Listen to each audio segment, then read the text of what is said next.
شروع میں تھوڑی چینج آئی تو میں مختصر دعوت دوں گا. محترم ہمارے ایک مکرم استاد یہاں پہ بیٹھے ہیں محترم شوکت احمد صاحب, ان کو میں 2-3 منٹ دوں گا کہ وہ 2-3 منٹ میں اپنے خیالات کا اظہار کریں. محترم شوکت صاحب.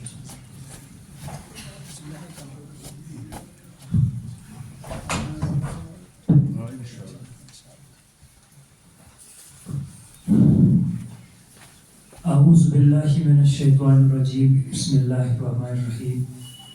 نحمده ونصلی علی رسول الکریم. اما بعد.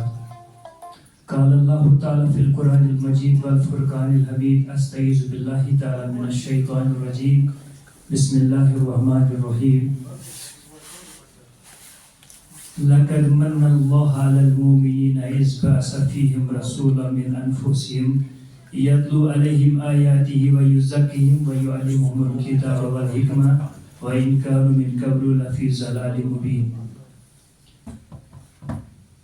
صدق اللہ مولانا العظیم وصدق اللہ رسول نبی الکریم ونحن علی ذلک من الشاہدین والشاکرین والحمد للہ رب العالمین.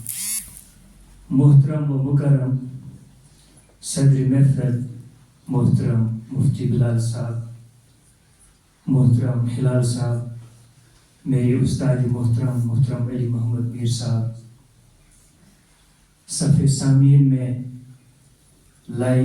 صد لائق افتخار مہمان اعظام اور سب سے بڑھ کر ہماری ملت اسلامیہ کے پیارے بچوں اور بچیوں, السلام علیکم ورحمۃ اللہ وبرکاتہ. چونکہ بڑے وقفے سے میں یہاں پر سن رہا ہوں, بیٹھ رہا ہوں یہاں پہ, تو چونکہ دل میں بہت سارے خیالات ہیں, ابھرتے ہیں, لیکن جس عظیم شخصیت کے بارے میں ہم سبھی یہاں پہ جمع ہوئے ہیں, تو میں ان الفاظ کو, ان احساسات کو جب مقید کرنا چاہتا ہوں الفاظ میں, تو ان الفاظ کو میں اپنے ہونٹ پر منجمد پاتا ہوں, نہیں بول پاتا ہوں.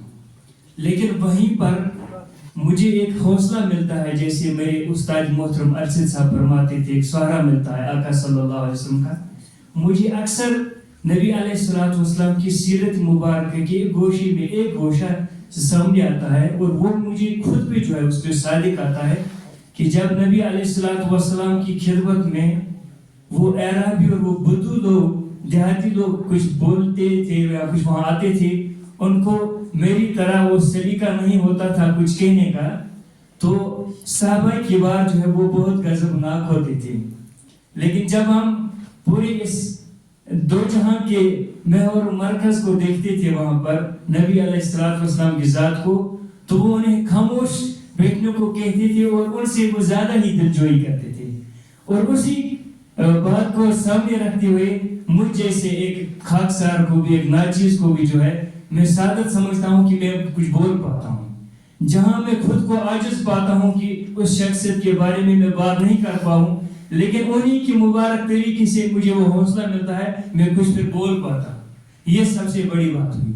جہاں تک سیرت کے حوالے سے بات ہے, میرے محترم جو میرے نہایت ہی محترم عزیز ہلال صاحب نے تقریباً اس موضوع کو ہمارے اعتبار سے جو اس کا مکمل احاطہ کیا ہے. اگرچہ کہ اس موضوع کا احاطہ ممکن نہیں ہے کسی بھی فرد بشر کے لیے, لیکن ہماری عقل کے مطابق اس کو تقریباً اس نے احاطہ کیا. جہاں تک عقل کی بات ہوئی یا علم الوحی کی بات ہوئی یا رسول اللہ صلی اللہ علیہ وسلم کی مبارک زندگی کی کس گوشے میں ہم دیکھیں گے, میں یہ سمجھتا ہوں کہ ان کا وہ کون سا ہی گوشہ حیات ہے جس کو ہم نمونہ نہ کہیں. اس میں ہم کون سا گوشہ وہ ڈھونڈے جس کو ہم کہیں کہ نہیں یہ نہیں. وہ تو خیر البشر تھے. یہ بلکہ میں نے علماء سے سنا ہے کہ اگر اللہ تعالیٰ چاہتے تو وہ ان کو بشریت سے بھی مبرہ فرماتے, لیکن ہم جیسے نابکار گناہ گاروں کے لیے, ہم جیسے عاجز بندوں کی اللہ تعالیٰ نے اپنے محبوب کو اس بشری سانچے میں ڈالا اور ہم لوگوں کے لیے جو ہے رہنمائی رکھی سامنے. تبھی میں سوچ رہا ہوں کہ میں بولوں کیا اور کیسے بولوں.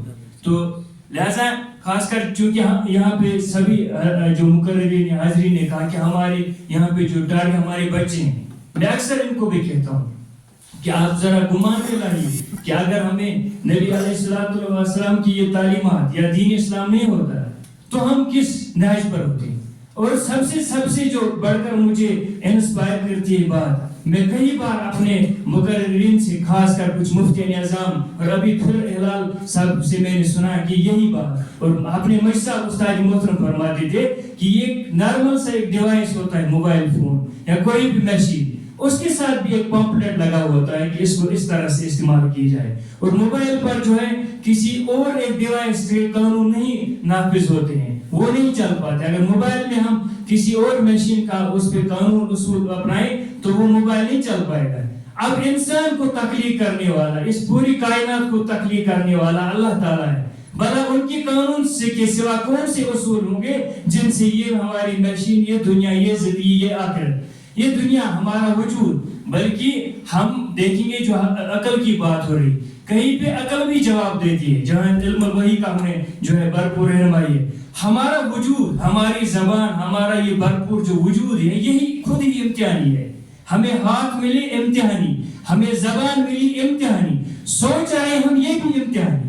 بھلا ہم کیسے سوچیں، جیسے ابھی مطالعہ کیسے کریں، سوچے کیسے، اس میں بھی رہنمائی. کبھی ایسا نہ ہو کہ دیکھا گیا ہے، اکثر ایسی بھی دیکھے گئے جن کو کثرت علم تھی، علم بہت تھا لیکن وہ ڈگمگائے، وہ پھر اس راہ سے بٹ گئی جب ان کو یہی چیز جو ہے اس کی کمی محسوس ہوئی کہ انہوں نے اصل مرکز جو ہے اس پہ جو ہے اس پر نظر نہ رکھی، وہ وہاں سے بٹ گئے. ان کی وہ خیالات، ان کی وہ تھاٹس وہ وہیں درے کے درے رہ گئے.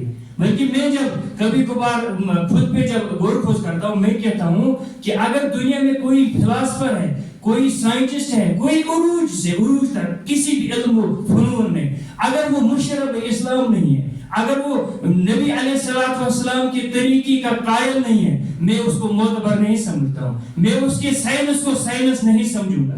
اگرچہ سائنس کے متعلق مختلف ادوار میں جو ہے کہا گیا ہے کہ یہ کچھ اور ہے، میں اس کو محض یہ عطائی ربی ہے، کچھ نہیں ہے. یہ جو سائنس ہے یہ وہی عقل کا استعمال ہے، یہ عطائی ربی ہے، صرف عطائی ربی ہے. لیکن میں کہتا ہوں کہ اگر دنیا کی کوئی شخصیت بھی ہو، وہ مشرب اسلام نہ ہو، اسلام سے قائل نہ ہو، وہ نبی علیہ السلام کس سے متاثر نہ ہو، ان کو نہ جانتے ہوں، میں سمجھتا ہوں وہ میرے لیے معتبر ہرگز نہیں ہے. میرے لیے ہرگز وہ معتبر نہیں. جیسے کہ اکثر ہم شعر سنتے ہیں کہ مانگتے پھرتے ہیں اغیار سے مٹی کی چراغ، اپنے خورشید پہ پھیلا دیے پر ہم نے. ہم اگر اپنے حالات کو دیکھیں گے تو جیسے اکثر یہ اس کو مقرر اس شعر کو دہراتے ہیں، یہی حال ہے. حیران ہوں دل کو روم کی پیٹوں جگر کو میں، مقدور ہو تو ساتھ رکھو نواں گھر کو میں. ہم نے نواں گھر ہم نے اسی چیز کے لیے جو ہے صحیح کرتے ہیں. ہم ایسی حالات بنا لیتے ہیں خود کو کے لیے، ہم اس چراغ پہ پردہ رکھ لیتے ہیں، ہم اس خورشید سے دور ہو جاتے. پھر ہمیں جہاں کامیابی چاہیے تھی وہاں ہمیں یہ نواں گھر ساتھ رکھنی پڑتی ہے. کیوں؟ کیونکہ ہم بنیادی مقصد جو ہے انحراف کر گئے. خاص کر بچن خطر چھس بو نا